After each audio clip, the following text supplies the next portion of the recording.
Dark Side of the Ring this week covered the fall of the Renegade, Rick Wilson, who for a period of time in WCW played the role of an Ultimate Warrior knockoff and got to rub shoulders with big names like Hulk Hogan and Ric Flair, some of the biggest names in the business, in a spot that he was nowhere near ready for, and that realistically, he was never going to be able to be successful in. They set this man up to fail from day one with that gimmick. Unfortunately, his story turned tragic years later after he was let go by WCW and he took his own life. So it certainly fits the criteria for Dark Side of the Ring. Among the faces they interviewed for this episode were his ex-wife Kimberly, Eric Bischoff, Arn Anderson, Marty Jannetty, Father James Mitchell, who has been a good addition, I think, to the rotating list of talking heads this season, and John Pollock of Post Wrestling, who added some good insights. His ex said that he always wanted to be a famous pro wrestler, and she thinks that his desire to be famous had a lot to do with some sort of validation that he was seeking in his life. He once confided in her that his mother resented him for having him so young. She was only 15 when she gave birth to him. I mean, like, that's his fault. He didn't even know who his biological father was, so he grew up feeling very isolated and very unwanted, and then we find out that he dealt with some sort of abuse from his stepfather.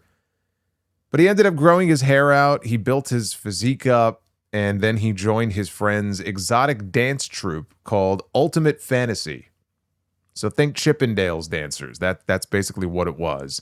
And actually, they didn't mention this in the episode, but Slam Wrestling has a story on him from a few years ago. They were so successful that Chippendales actually picked them up as a road show. And I don't know why it only just hit me now that the word ultimate was in the name of the group. That's pretty fucking eerie. But his name in the group was Rio, which would be his name once he started wrestling on the independents. Rio, Lord of the Jungle. So I guess he was sort of like a Tarzan type.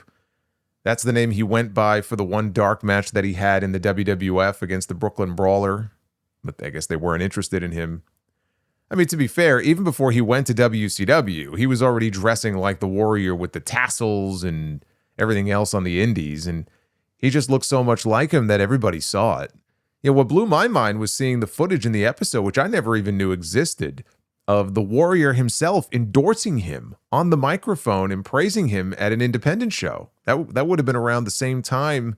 It couldn't have been long after he had that tryout match with the WWF. And so they have footage of Warrior putting him over and saying imitation is the sincerest form of flattery. They didn't get into it in the episode, but the reality is, you know, WCW, they tried to get the real Ultimate Warrior as early as 1995. Hogan and Jimmy Hart, they tried to bring him in. 95 probably would have been the perfect time to get him in, honestly, with all the goofy gimmicks that they had at that time, the Dungeon of Doom and all that kind of stuff. I mean, Hogan and Warrior, they could have just destroyed the whole roster. 95 was a bad year in wrestling for gimmicks all around. But in The Observer at the time, Meltzer reported that Warrior was asking for $2.5 million per year. WCW in 1995 was in no position to be doing that, right, for anybody except maybe Hogan. And so that's what set the wheels in motion for the Renegade, who got his name from a very popular TV show at that time of the same name. I used to watch Renegade with Lorenzo Lamas. Lorenzo Lamas and Kathleen Kinmont. The only reason I know that name because I remember her from Halloween 4. I still remember her kill scene in that movie. But you want to know how the Renegade came to be? Here's how the Renegade came to be. I'll give you a little background here. Wendell Robinson was an ex-wrestler. I think his wrestling name was Wendell Weatherby, but his name was Wendell Robinson. He was a wrestler turned promoter in the Northeast. He served as the Warrior's personal chauffeur when he worked for the WWF. He drove limos, I think, for a few of the top guys.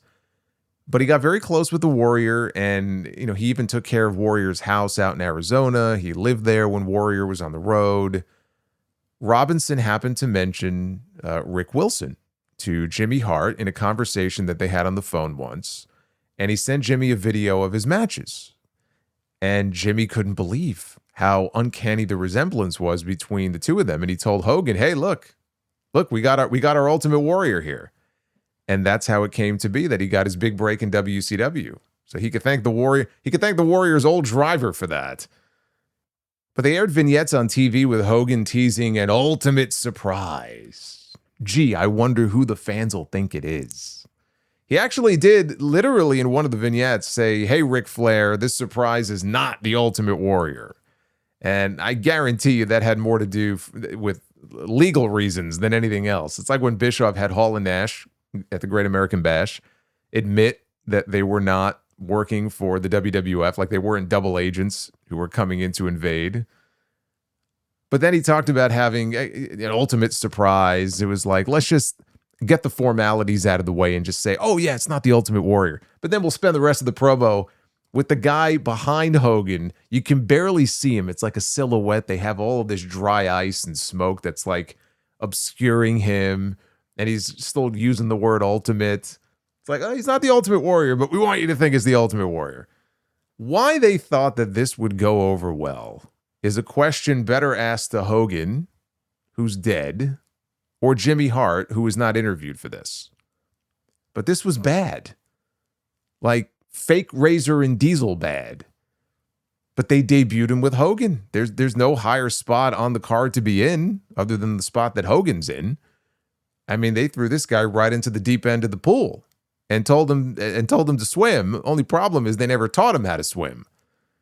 But he debuted at the Uncensored pay-per-view in 95. This was the night that Hogan and Vader, oh my God, I've talked about this before, probably in like This Week in History at some point, but they had a match on pay-per-view. Hogan and Vader had a strap match, an Indian strap match, a non-title Indian strap match, where the object was to drag your opponent to all four corners of the ring.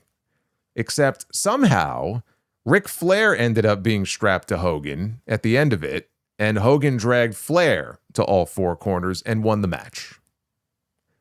Don't ask me. Don't ask me. The answer is because Ric Flair was always willing to do the jobs that no one else was. Welcome to 1995 WCW. Then you throw the Renegade in there, which went over like a lead balloon. It was quite the night. And for working such a big angle and working with guys like Hogan and Flair, Renegade was only making about $500 a night, which I would imagine his travel alone ate into a good chunk of that. But it was too much too soon for the guy, and being a great value Ultimate Warrior didn't help. It was also very clear that he was brought in to eventually be fed to Hogan. I'm positive that was the end result of all of this had he not flamed out as quickly as he did. Let's bring this guy in and let's see what happens. And if by chance he happens to get over and he has some success, eventually we'll turn him heel and it's like Hogan will get his win back over the Warrior and it won't even be the Warrior, but we'll build this guy up as like a monster for Hogan to slay. I guarantee you that was the thought process behind it. Even Steve Austin refused to do a job for him at a worldwide taping. And I think eventually he did wrestle him, and I think they had a terrible match. But, he probably wasn't very well liked by some of the people backstage. It had to be more out of resentment than anything else, because by all accounts, he was a nice enough guy. I've never heard anybody say anything bad about him, like, oh, he was disrespectful, or he had a big chip on his shoulder, or anything like that. By all accounts and stories that people have told, he kept to himself. He didn't have a big head. Like the Van Hammer stories that I shared with you guys after Van Hammer passed away recently. It didn't sound like a bad guy, but, he was a little full of himself when they first started pushing him in WCW. But Arn Anderson, actually funny enough, Arn Anderson, that's part of the Van Hammer story, I think, right? He was going to be in a match with Arn and a bunch of other people, and Arn was like, who the hell are you? Who do you think you are? Arn Anderson was the star of the episode here when he talked about his match with Renegade at the Great American Bash in 95, which was not great. Arn makes it sound like it's like the worst match ever, right? I mean, it might have been for Arn Anderson, but I mean, I've seen worse. It is not the worst match ever. It's not good, but it's not the worst match ever. But when he's talking about, trying to work with the guy, he said when he works with you, he expects you to know how to wrestle. He expects you to be a pro wrestler, not a dick dancer. But the way he said it, it'll be clipped for years to come. It's like, I expect you to be a professional wrestler, not a dick dancer. I can't even do it justice. Like the way he said it was just fucking hilarious. It might actually be better than the Glock promo. in AEW. He might have topped Armed Anderson here with this one. So yeah, if you're going to work with Arn Anderson, he expects you to know how to wrestle and not to be a dick dancer. But they put the television title on Renegade that night. And Arn went to the back, and he said the first person that he saw, or who greeted him, was Paul Orndorff, who is the subject of the next Dark Side of the Ring episode that's coming up. Orndorff tells him that match was the shits. And then Orndorff had to job to the Renegade at Bash at the Beach the following month. That match was probably worse. Orndorff was only a few months away from retirement himself, at least for a few years. But the fans weren't buying this guy. They were not buying what WCW was trying to sell. They were cheering for the heels over him. And when they weren't cheering the heels, they were booing Renegade. They soundly rejected him. And WCW knew it. Hogan knew it. So Hogan backed away from the guy. Oh, I got nothing to do with this, brother. That don't work for me, brother. Hogan was the whole reason they brought him into the company in the first place. Hogan and Jimmy Hart. And so what did they do? After he dropped the TV title to DDP at Fall Brawl, there was an episode of Nitro in November. He got squashed by Kevin Sullivan, and then Jimmy Hart poured water all over the man's face. He wiped off his face paint, and he's yelling at him, "You're a nobody. You're nothing. You're just plain old Rick." Total humiliation on live TV. And there's something unnerving about Jimmy Hart being the one to do this, as he was the one who brought this man into WCW in the first place. And because the gimmick never got over, it's not like him doing that to the guy got any heat. To get heat, the fans have to care about the person that you're getting heat on. It was just done to embarrass the guy. And even if that wasn't their intent, that's how it came off. This guy's career was over before it even started. But they didn't give up on him right away completely. They tried him in a tag team. That didn't work. The guy they paired him off with, Joe Gomez, he was just as bad as he was. He remained employed, though, for a few more years. They just didn't do anything with him because he was so inexperienced. And by that point, how could they? The guy was damaged goods. He wasn't even behind the face paint anymore. Everybody could see him. They knew who he was. What else are you going to do with this guy outside of putting a mask on him? And with his physique, they'd probably know right away who it was. So he started drinking, which is something he really wasn't into previously. Maybe a drink here and there. This was different. Skip ahead to 98. And WCW finally gets the real Ultimate Warrior to come in, which Bischoff justifies by saying, well, he had name value. And we also had the story of Hogan having lost the match to him years earlier at WrestleMania. So it made sense to bring him in. Translation, Hogan wanted to get his win back and beat him. That's the real reason that he was brought into WCW. They actually used Renegade as a body double for some of Warrior's segments. So they do Hogan against Warrior at Halloween Havoc, and it sucks. Just a complete disaster, right down to Hogan botching up the fireball spot. Not to be fair to Warrior, and not that I think the match would have been much better if he was healthy, but he did work that match with a bicep tear that he suffered during the War Games match when they did the smoke. Now, he wasn't in War Games, but in the course of the War Games match, they did the smoke and mirrors magic stuff. All of the smoke suddenly started billowing from under the ring. And when I mentioned the body double, there was a moment in there where I think Renegade is kind of playing him, but you can't see his face. Then the real Warrior comes running out from like the aisle down to the ring and gets into the cage. And they did this whole thing. But in the course of doing this, he tore his bicep and he fucked up his ankle, I think, when he busted out of the cage. So he was hardly 100% going into that Halloween Havoc match. But Jim Mitchell and John Pollock, they both made great points. Rick Wilson was a nicer guy than the Ultimate Warrior was. And as a wrestler, if you're really being honest, it's not like he was that much worse. Like, was Warrior really like light years better than he was? I mean, he was better, but was he that much better? Probably not. And also, Wilson came a lot cheaper than Warrior did. But Warrior had the name recognition. And so here's the deal. Wilson just wasn't good enough to be a top guy in pro wrestling at that time. And maybe not any time. But certainly with the talent they had at that point in time, he was not in that conversation. Whether he was Rick Wilson or Renegade or anything else. Some guys are just not that good. And maybe they have the body, but they don't have the charisma, or they don't have the aptitude for it. He didn't have it. So even without the Renegade gimmick, he would have had a short shelf life. But, jacking someone else's gimmick when you can't even do it better than they did, and when that person was a major star, no less, you're dead on arrival. You have no shot. And it wasn't his fault. It was a huge opportunity for him. Anybody in his boots would have said yes to it. He didn't do anything wrong. He did what was asked of him, but he was in a no-win situation. And they knew it. They set that man up to fail. His downfall was getting popped for steroids, though. Back then, they were very selective with their drug testing in WCW and their enforcement of such testing, and it sure sounds like they tested him knowing he would fail so they could void his contract and get rid of him. I don't know why they would even bother going through the trouble, given how little money he was supposedly making, but his firing from WCW... Now, to be fair, now that I think about it, there was a report way back when, maybe it was Meltzer, Keller, I don't remember who it was. Supposedly, though, they did end up signing him at some point during his run there, whether it was the beginning or the middle of those 4 years or so that he spent there, 3.5 years. He may have signed a 2-year deal for $150,000 per year. So he may have been under a decent contract, so maybe they would have had an incentive to just look for a reason to get rid of him. Because otherwise, it's like, what's the point? If he's making little money, just let the deal run out. Use him as a job guy and just job him out. I don't even know why they would bother going through the trouble. But his firing from WCW, that really did a number on him mentally. And he spiraled into a deep depression. And he got out of wrestling. He became friends again with his ex-wife. And then he met a girl named Susie, who they attempted to contact for this episode, but those attempts went unreturned and unanswered.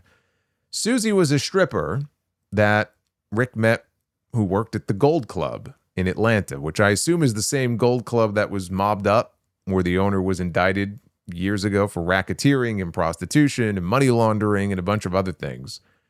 The infamous Gold Club that Eric Bischoff went to probably more than once, but went to once with his wife. He ended up having to testify about it at the trial. He admitted under oath that he and his wife left the club once with a stripper, and the three of them went to a hotel room where he watched his wife have sex with her. Oh, man. I remember Scott Steiner's Twitter rant. I don't know how many of you remember this. I don't even know what year it was. It was over a decade ago. Scott Steiner went on a Twitter rant about Bischoff and his wife, and how the only reason they got caught in that whole thing is because Eric was a bad tipper. So, which I don't know if that's true or not, but that's what Scott Steiner was claiming. He went in on him. Steiner did not give a fuck. But anyway, so Wilson starts dating Susie, the stripper, who was the life of the party, apparently. And one time Rick's ex is talking to him on the phone, and he just sounded like he was on something. She had never heard him like that before. Not long after that, February 23rd, 1999, police find Wilson dead from a self-inflicted gunshot wound to the head. And his ex-wife, and I don't even know why I keep calling her his ex-wife. They identified her as ex-wife on screen, in the on-screen graphic in the episode. I don't believe they were ever actually divorced, though. I think they were more separated. But she told Slam Wrestling that after they reconnected and spoke on the phone a few times, they had planned to see each other again, which was also mentioned in the episode here. But not long after that, she apparently got served divorce papers, and then I think 2 weeks later, he turned up dead. So again, I don't know how accurate it is to say ex-wife, even though they identified her as such. But she got a copy of the police report, which she still has, and she was reading from the police report here in the episode, and it included testimony from Susie, who claimed that Rick abused her, so she went to go get a gun. I guess maybe he kept one. She claims that he took the gun away from her, put the pistol in his mouth, and pulled the trigger. That was her account of things. So that's really all the police had to go on, and they ruled it a suicide. And she told police that he had been despondent over losing his job with WCW 4 months earlier. And when he died, he was only 33 years old.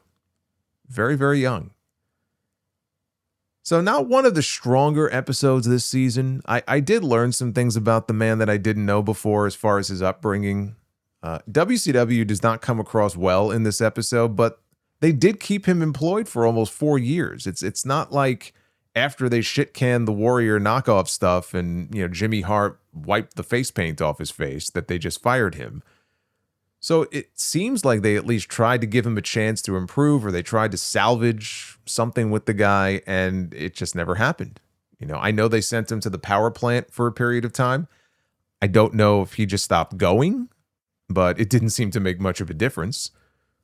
He just wasn't at the level of the other talent that they had.